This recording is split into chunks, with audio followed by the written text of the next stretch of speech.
नमस्कार, मेरा नाम विभा है और वेलकम टू विभास कलाती ब्लॉग। आपका स्वागत है मेरे यूट्यूब चैनल पर और हृदय से आभार कि आप मेरा चैनल देख रहे हो। तो आज मैं आपको अपने जीवन की एक ऐसी घटना बताने वाली हूँ जो बड़ी रहस्यमयी है और बड़ी रोमांचक घटना रही है। और हर एक की ज़िंदगी में कोई ना कोई परिस्थितियाँ या घटनाएं ऐसी होती हैं जो आजीवन भूली नहीं जाती हैं। तो मेरे साथ भी ऐसी ही एक घटना हुई जिसके बारे में आज मैं आपके साथ शेयर करूँ शुरू करती हूँ। ये आज से करीब 28 साल या 26 साल पहले की बात है। बेटा मेरा बहुत छोटा था। मैं लखनऊ में गर्मियों की छुट्टियों में आई हुई थी और कुछ पारिवारिक परिस्थितियाँ ऐसी थी कि बहुत ऐसी परेशानियाँ थी उस वक्त ज़िंदगी में जो हमारे हाथ में नहीं थी कि हम कैसे सही करें। ज्योतिषी को, पंडितों को भी दिखाया और सबको दिखाया, लेकिन उससे हम उबर नहीं पा रहे थे। किसी ने कहा ये पितृदोष है, किसी ने कुछ कहा, किसी ने कहा क्या है। अब उस उम्र में हम सोचे थे कौन सा हमने दोष किया, हमने क्या ऐसा किया है जो ऐसी स्थिति से हमें गुजरना पड़ रहा है। खैर पिता के घर आई तो पिताजी ने समझते थे सब कुछ कर नहीं सकते थे, कोई भी कुछ नहीं कर सकता था। ऐसा होता है, बच्चा छोटा था। तो सामने पड़ोस में एक व्यक्ति को देखा मैंने और मैंने कहा पिताजी ये कौन है। उनका ये वही है जो पिछले साल बिल्कुल पागल हो गया था। मतलब वो बिल्कुल मेंटली अपसेट होके वो क्या करता था कि चीज़ें ज़मीन से उठा के खाने लग गया था। ऐसा हो गया तो वो ठीक हो गया था। तो मैंने कहा ये कैसे ठीक हो गया, इसका कहाँ इलाज किया है। तो उन्होंने कहा कहीं इलाज नहीं किया, इसका किसी बाबा ने इलाज किया है। कहा ठीक है, अच्छा। बड़ा आश्चर्य हुआ। तो पिताजी ने कहा मैं चाह रहा था कि जब तुम यहाँ आओगी तो मैं तुम्हें वहाँ ले जाऊँगा उस बाबा जी के पास, तो क्या पता वो ठीक कर दें। क्योंकि वो तो शारीरिक जो कष्ट है उसको भी दूर कर रहे हैं, जो पारिवारिक कष्ट है उसको भी दूर कर रहे हैं, जो दोष है उसको भी दूर कर रहे हैं। और इस तरह से भी वो काफ़ी सॉल्यूशन उनके यहाँ हो रहा है, काफ़ी लोग जाते हैं। और विश्वास देखो, जब हमारे हाथ में कुछ नहीं होता है ना तो हम ऐसी जगह मतलब हमारा विश्वास बढ़ जाता है। जब हमारे हाथ में कुछ नहीं होता है। उसका भी इलाज वही बाबा जी कर रहे थे। आंटी का इलाज पड़ोस में थी, उन्होंने कहा इनको भी बड़ा राहत मिली, तो पिताजी ने कहा तुम भी चले जाओ। अच्छा, अब ऐसा होता था कि वो बाबा जी का जो सभा लगती थी वो कुछ फिक्स डेज में होती थी, मतलब वीक के ट्वाइस इन अ वीक लगती थी। और उस दिन क्या था, वो सभा लगने वाली थी, उस दिन मेरा व्रत था वट सावित्री का व्रत था। तो मैंने पूजा वूजा करी और गहने वहने पूरे पहने ही थे। पूजा करके पड़ोस से आई तो वो जो डोरी वोरी बांध के और पूरा वो सब करके पिताजी ने कहा खाना खा के जाओ। मैंने कहा नहीं, वहाँ से आने के बाद हम खाना खा लेंगे। तो मैं और मेरी छोटी बहन को भी ले गए। पिताजी का अकेले मत जा आंटी के संग, एक अपनी बहन को भी ले ले। शादी हुई थी छोटी बहन की, वो भी यंग थी और ग्रेजुएशन उसका पीजी हो गया था। हम लोग तीनों चल दिए। तो उस दिन ऐसा हुआ कि पहले तो आंटी के संग उनके बेटा भी जाता था, छोड़ के आता था। उस दिन कहा आप तीनों जा रहे हो, तो हमारे संग कोई पुरुष नहीं गया, कोई भी नहीं गया, हम लोग चल दिए। तो मैंने कहा आंटी हम आ जाएंगे ना टाइम पे। उनका हाँ आ जाओगे। हम लोग चल दिए, 2 ऑटो बदल के हम गए निषादगंज गए और वहाँ से फिर हमने एक रिक्शा किया। वहीं से थोड़ा सा प्रसाद लिया। प्रसाद में एक बाबा जी के लिए एक फूल की माला, गुलाब की माला, एक थोड़ी मिठाई और इत्र वहाँ पर। अब समझ में नहीं आता इत्र कौन पसंद करता है, कुछ सस्पिशियस जैसा लगा, समझ में नहीं आ रहा। अब मुझे पता नहीं था बाबा है कौन, क्या है, कुछ नहीं पता था। बस वो ठीक कर देंगे विश्वास से हम लोग गए कि भाई जब इतना ऐसा व्यक्ति सही हो गया तो हमारी भी जो परेशानियाँ और सोल्यूशन होगा उनके पास। एनीवेज हम लोग चल दिए। 2 ऑटो और एक रिक्शा बदल के जैसे हम वहाँ पहुँचे तो वहाँ कुछ लोग बैठे हुए थे। घर कच्चा सा था। एक ओल्ड लेडी महिला थी, सिंदूर विंदूर सब लगाया हुआ था उन्होंने। शायद उन्होंने भी मुझे लगता है पूजा वूजा की होगी, मुझे लगता है ऐसा। फिर वहाँ वो हमने कहा बाबा जी को, उनका वो है, वो बुजुर्ग जैसे थे, थोड़े से हट्टे कट्टे, मतलब लंबे चौड़े थे, अच्छा सा फिट बॉडी थी, लेकिन एज थी उनकी। उसके बाद उन्होंने थोड़ी देर बाद, हमारा 1 घंटा बैठे बैठे हो गया। मैं गर्मियों के दिन हम पेड़ के नीचे ज़मीन में ही बैठ गए। कोई ऐसी जगह व्यवस्था बैठने की नहीं थी वहाँ पर कि चेयर्स लगी हों, कुछ लगी, ऐसा कुछ नहीं था। धीरे धीरे वहाँ पर भीड़ बढ़ने लगी। अब भीड़ बढ़ने लगी तो हमने कहा हम अपने आगे बढ़ते गए कि हम तो पहले आए, हमारा नंबर तो आगे आएगा। एनीवेज भीड़ बहुत बढ़ गई और करीब बज गया 7 बज गया, सब 4 साढ़े 4 बजे, 5 बजे पहुँचे थे हम, 5:30 बजे। 2 घंटे हम आए हुए हो गए थे। और उसके बाद धीरे धीरे वहाँ भीड़ बढ़ने लगी, लोग आने लगे, क्योंकि आज तो सभा का दिन था, आज तो वहाँ बैठना था। अब भीड़ बढ़ते बढ़ते हो गए 7:30 8 बज गया। अब 8 बज गया। मैंने कहा अभी तक ये पूजा शुरू नहीं हुई, कुछ पता ही नहीं था पूजा क्या है क्या होना उनका। नहीं, अब अंदर बैठेंगे। अब जल्दी से आंटी ने कहा अंदर बैठ जाओ, आगे बैठ जाते हैं हम लोग जल्दी। अपना जो हमारी जैसी बाबा जी आएंगे हम पूछेंगे और हम अपना जो भी है अपनी बात चुपचाप पूछ पाछ के चले जाओ। मुझे बड़ी बड़ी आंखों से देख रही थी। अब क्या है, अब 8 बज गया, अंधेरा होने लग गया है गर्मी में। चलो 8 बज गया, कोई बात नहीं। वहाँ भीड़ हो गई, शुरू हो गई। अब इसके बाद एक कव्वाल आए वहाँ पर, बाजा वाजा लेके। हमने कहा अच्छा ये भी होता है? उन्होंने कहा आंटी ने कहा हाँ ये भी होता है यहाँ पर। तो अब बाबा जी ने नहाया धोया, सफ़ेद झकाझक कुर्ता पहन के वो अंदर कमरे में बैठ गए। कमरे का दरवाज़ा खोला तो पीछे ना जो हज करने जाते हैं ना, ब्लैक कलर का कपड़ा मक्का, वहाँ की फ़ोटो पीछे लगी हुई थी। पूरा जो हज जहाँ जाओ वो पूरा पूरा पोस्टर लगा हुआ था हज का, जहाँ जाते हैं। तो मैंने उसको देखा तो मैंने कहा तो यहाँ पे तो ये लगा है, मेरा तो आज व्रत है और यहाँ पे ये लगा। खैर कोई बात नहीं, मैं तो ऐसा कुछ मैंने विचार नहीं किया। मैंने कहा हमारा जिससे अच्छा हो जाए, भला हो जाए। उसके बाद बाबा जी वहाँ बैठ गए, उनके ऊपर जो टोपी होती है गोल टोपी वो उनके ऊपर लगा दी, बैठ गए।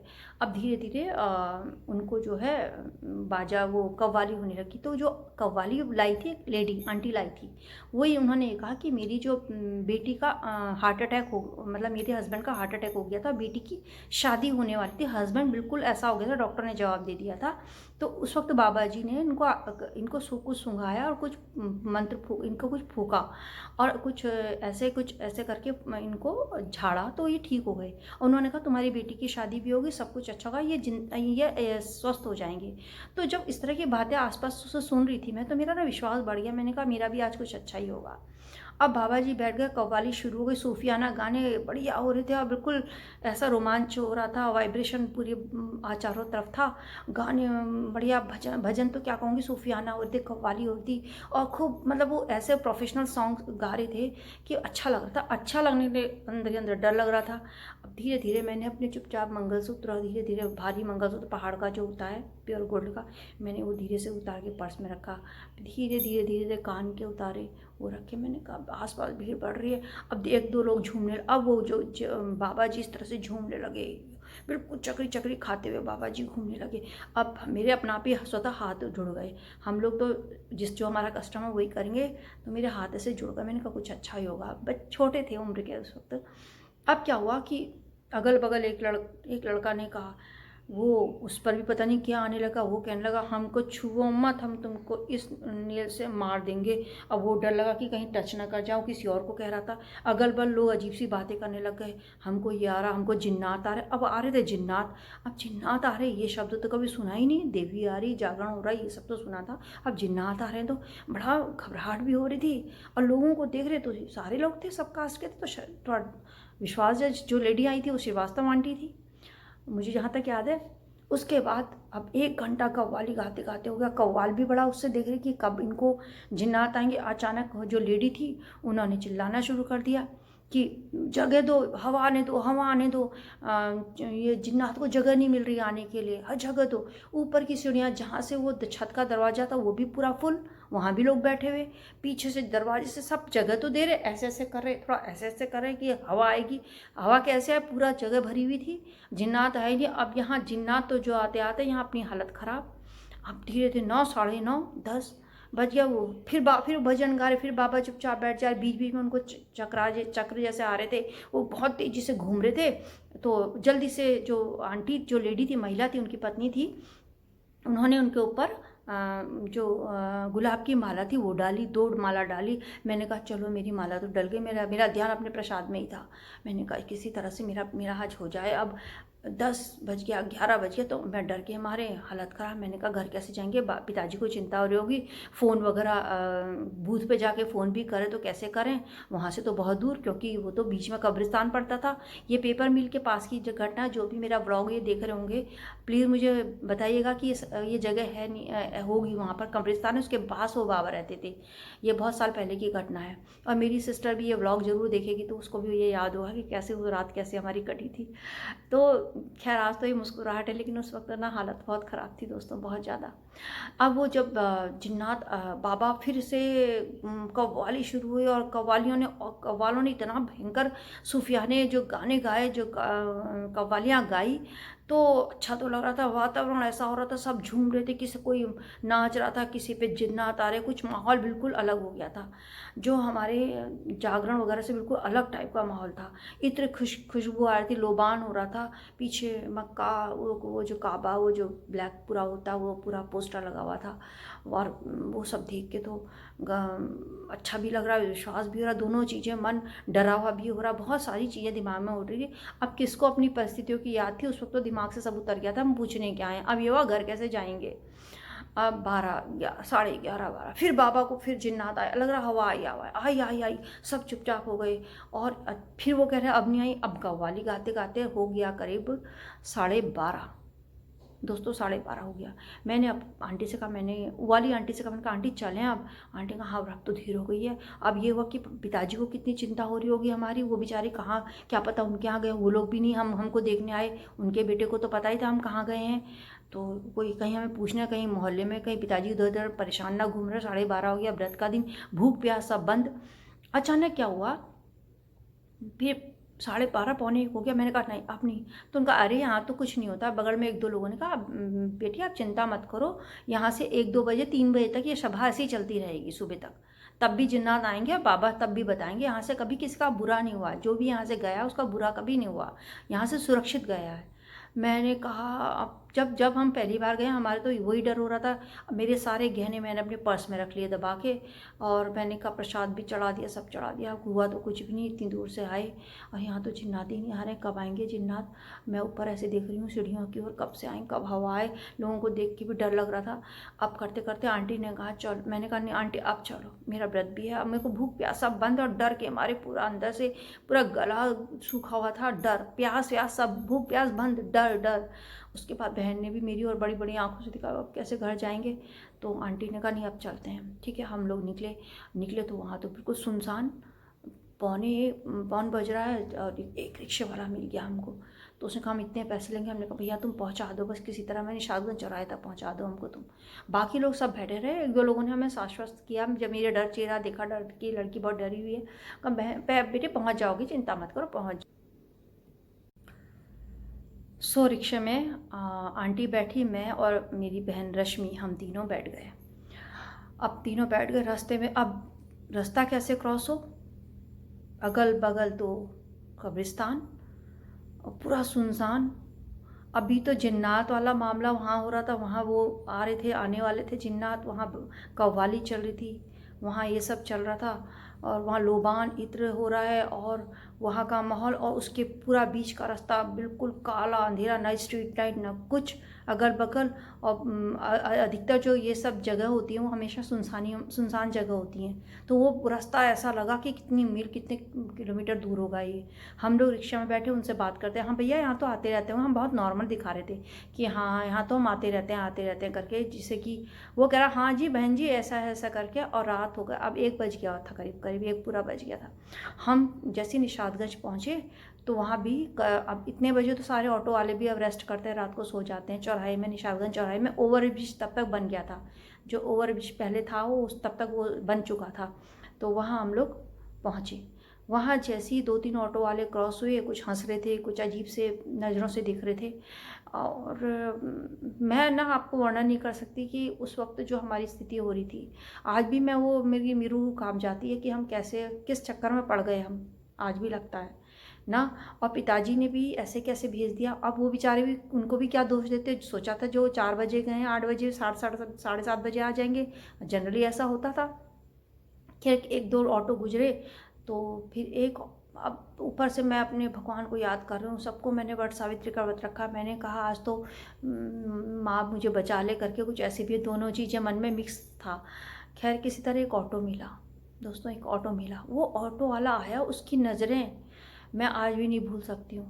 उसने बड़ी मुस्कुरा के देखा, बड़ी मुस्कुरा के देखा, जैसे कि वो ऐसा लगा हमको जानता होगा। आइए चलिए। तो हमने कहा कहाँ जा रहे, हमने तो वहाँ जाना है, आदिल नगर जाना है, ये कुर्सी रोड जाना है। तो उसने कहा अरे बहन जी मुझे पता है हम वहीं जा रहे हैं। हमने कहा वहाँ, अरे मेरा घर है वहाँ पर, आप चलिए। तो हमने कहा इतने पैसे देंगे। अरे आप चलिए तो सही, पैसे जो जितने भी लगेंगे आप देना, आप चलिए कहा। तो फिर वो फिर उसने बैठा, फिर वो एक बड़ी गहरी नज़र से देख रहा था हम लोगों को तीनों को।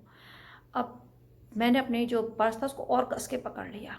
मैंने कहा इसको कस के पकड़ लेती हूँ, और थोड़ा सा मैंने अच्छी तरह से दुपट्टे में ऐसे करके रख दिया। बैठ गए, थोड़ा पैर से पहले ही निकाल लिया हाथ में कि इसको जितने भी देने हैं दे देंगे। तब ना रेंट भी नहीं था ऑटो का कहीं, जबकि जहाँ 2 ऑटो लगते थे वहाँ वो ऑटो वाला कहने लगा मैं उधर ही जा रहा हूँ, मैं रात को जा रहा हूँ। और मेरे समझ में नहीं आया कि इतनी रात को कहाँ ऑटो चला रहा था वो। मन में संशय हुआ ये कुछ गड़बड़ करेगा करके। दूसरा बैठा हुआ तो दूसरा भी उसको देख रहा था, दूसरा उतर गया रास्ते में। अब फिर खैर वो रास्ता तो अब हमारा, मैं पहले जॉब भी करती थी, टीचिंग भी करती थी, वही एरिया था पूरा विकास नगर तक, वो वहाँ तक लाया। उससे उसने फिर हमको आगे छोड़ दिया। अब आगे छोड़ के जैसे ही उसने आया और उसने ठीक घर के सामने कहा मैं वहाँ पर है, हाँ हाँ वहाँ पर है, हाँ हाँ कहा, और कुछ पूछा नहीं घर कहाँ पर है, बस हमने कहा ये मोड़ दो बस। वो घर के ठीक, उसने हमारे घर के ठीक सामने रोका और हमने उसको पैसे दिए। मैंने कहा और ले लो, कह रहा नहीं नहीं, अरे मेरा तो ये घर है, मेरे तो आना ही यहीं था कहा। और मुस्कुराते हुए वो फिर देखा उसने, फिर वो चला गया। अब पिताजी, दरवाज़ा खुला, पिताजी ने कहा इतनी देर? मैंने कहा हाँ बाबू देर हो गई है और ऐसा वैसा है। और बाबू ने कहा क्या बताया? बाबू ही कहते हैं हम। उनका क्या बताया तुम्हें? हमने कहा बहुत अच्छा बताया बाबा जी ने, बहुत अच्छा बताया। क्या बताते, क्या करके आए, इतनी देर तक हमने किया क्या है? हमने कहा नहीं, उन्होंने कहा तुम्हारा सब सही हो जाएगा, सब कुछ अच्छा। बाबू ने कहा अच्छा सही हो जाएगा? हमने कहा चलो खाना खा लो। अब तो व्रत क्या, दूसरा दिन था, फल वल खाए, रोटी सब्जी की भूख तो थी नहीं। पिताजी ने फलाहार बना रखा था, क्या खाना खाते बस फ्रूट्स खाए और सो गए। छोटी सिस्टर से कहा बताना मत कि कुछ नहीं हुआ करके, ऐसा मत कहना। सुबह उठी फिर पिताजी को बताया कि ऐसा कुछ नहीं हुआ था, और बाबा जी वो जिन्नात आए नहीं, और शायद वो कष्ट कुछ सालों तक रहना था, वो तब तक रहा। और फिर कुछ ऐसा हुआ कि उसकी कहानी ऐसा चमत्कार हुआ। फिर उसके बाद ऊपर वाले की कृपा रही, कुछ चमत्कार रहा कि वो परिस्थितियाँ अपना आप चली गई। सॉल्यूशन, बहुत कठिन परिस्थितियाँ थी, और कैसे वो भी एक चमत्कार है, कि वो कैसे वो भी एक चमत्कार है दोस्तों, वो फिर बताऊंगी मैं आपको। तो एक सबसे बड़ा सरप्राइज़ तब हुआ जब सुबह पिताजी ने कहा कि, मैंने कहा रात को जो ऑटो वाला था ना वो बता रहा था कि मेरा घर इस घर के पीछे है। तब उस वक्त ऐसा हुआ था कि हमारा 2-3 मकान ही थे, ज़्यादा घर बने नहीं थे। अब तो बहुत कंजेस्टेड हो गया, जिस जगह मेरा मायका है वहाँ पर तब हम 3-4 मकान बने थे, पूरा ग्राउंड दूर तक सड़क दिखती थी। तो पिताजी ने कहा कि, मैंने कहा वो कह रहा था कि इस जगह रहता है, इस मकान के पीछे रहता है वो। तो पिताजी ने कहा मैं तो वहाँ दूध लेने जाता हूँ, वहाँ तो कोई मकान नहीं है, कोई नहीं रहता है, कोई ये ऑटो वाला नहीं है, वहाँ किसी का घर ही नहीं। मैं तो अच्छी तरह से जानता हूँ सबको, एक एक को जानता हूँ क्योंकि लिमिटेड घर है। तो मैंने कहा फिर वो ऑटो वाला कौन था? तो पिताजी ने कहा क्या था? फिर लगा कहीं वो कोई चमत्कार तो नहीं था जो हमको सेफली घर पहुँचा गया, क्योंकि इतनी रात को कोई ऑटो वाला आपको घर तक आपको पहुंचा जाए, और ऐसे आए कि नून वो हमको जानता होगा। तो क्या पता वो वाले कहीं जिन्नात या वो बाबा जी का चमत्कार था, जो हमारी परिस्थितियाँ तो हो सकता है उस वक्त चेंज नहीं होने वाली थी। हमारी किस्मत में पर जो हमारा जो ग्रह थे, जो ग्रह दशा थी हम पर, हो सकता है वो कुछ सालों तक और आगे होनी थी। उसका सोल्यूशन उस दिन नहीं होना होगा ना, लेकिन हमको सेफली जो घर पहुंचाया, तो उन बाबा जी के चमत्कार से, उन जिन्नात ने ही हमको पहुंचाया होगा। वही जिन्नात आए होंगे वो ड्राइवर के रूप में, मुझे तो ऐसा लगता है। क्योंकि जिस तरह से हम रात को आए हैं, इतनी सेफली आए हैं, घर के आगे उतरे हैं, तो ये भी एक ट्रस्ट है, ये भी एक विश्वास है। तो अब ये तो हम पर है, ये आप पर मैं छोड़ती हूँ कि वो कि ये एक चमत्कार था, घर अच्छी तरह से पहुँचना, आराम से पहुँचना, या एक संयोग था। ये आप ही बताइएगा क्या हो सकता है। Thank you guys.